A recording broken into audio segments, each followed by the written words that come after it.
man for having a faithful heart, or for loving loyally without falsehood, or for suffering frankly his damage had from his lady any honored fortune. I should well have some fitting pleasure for the good and the bad, whatever I have of it.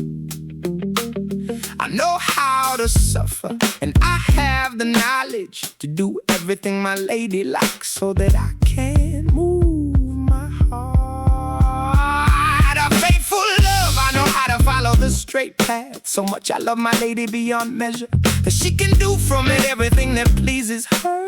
For I don't ask her so much, I fear to speak her wrong, for a kiss or the lying down. But still I know how to be worth so much. In the work of loving, whoever complains of it, that an honored day in the pleasing evening, and everything that falls to a lover, I dare to desire and want.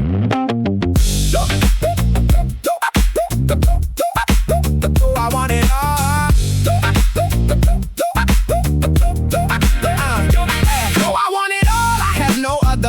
No gift, no granting, no sure word, but she is so frank and of such beautiful estate, that the worth and the value that dwell in her make it appear to everyone that love is power there. For where joyful worth is, mercy should find a place. See, hear everything that satisfies me about it, and takes it from me, so that I don't despair. But what good is it to me that I have no vassalage or boldness from which I dare to speak my grievance? For I so doubt her honor and her lineage, her joyful youth and a beautiful form, that this makes me fear that it may not deign to matter to her the evil and the trouble I draw from it. And if she wanted to keep me, I wouldn't want to be king of Maya. So much would I want to stay with her.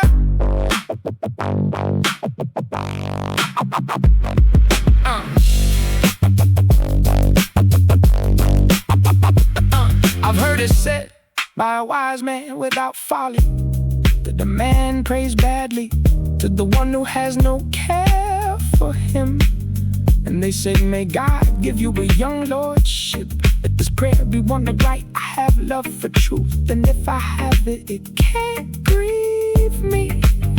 For from a true worthy lady, it's worth more that the man should expect great harm than have gifts from a base, foolish woman, that the man shouldn't hoard in gratitude. For I know one who is of such frank usage, that she never guarded honor beneath her belt. Hers is the wrong if I speak villainy. A bit who without cunning and without cover makes everyone see how she pushes herself into degradation. And the lady who tries herself with so many, I don't think she'll ever please me, so that I'll ever speak good of her.